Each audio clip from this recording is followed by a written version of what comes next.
Welcome to Mr. Marr's Lockdown History, a 2-minute summary of different historical topics. Today we're going to be having a look at the life of William Wallace from the story of the Scottish Wars of Independence. There's not a huge amount known about the early life of Wallace. Even his birthplace is subject of argument.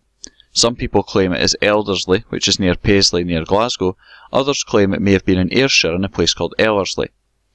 What is likely though is that he was from a minor noble family, which means family of landowners, which would have made him relatively well off compared to most people in Scotland at this time, although far from being the richest or most powerful. Even the question mark of why he got involved in the campaign for Scottish independence is also up for some debate. Certainly it's true that he killed William Heselrigg, who was the Sheriff of Lanark. However, there's arguments about the cause of the fight that led to this death. What is clear though is that once Wallace had killed Heselrigg, he became an outlaw and he became a key part of the fight against English rule.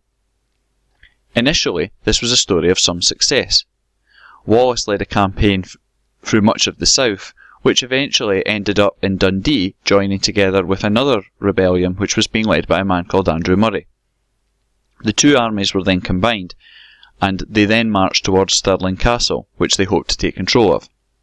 At the Battle of Stirling Bridge, which was fought in the shadow of the castle, Wallace and Murray were triumphant. Indeed, not only was this a stunning victory, but after the battle, both of them were made guardians of Scotland, and they set about trying to remove English control from the rest of Scotland. However, this early success was not to last. The following year, in 1298, Wallace's army were defeated at the Battle of Falkirk, and Wallace himself went into hiding and resigned as guardian of Scotland.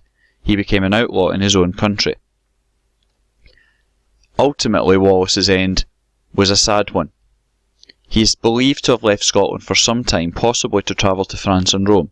However, on his return, he was betrayed by a Scottish noble, and he was found in a place called Rob Royston, which is near Glasgow. He was captured by the English and taken to London, where he was put on trial, although not a fair trial, and he was found guilty. In 1305, he breathed his last as he was hanged, drawn and quartered as a message from King Edward, the price of standing up or rebelling against his rule.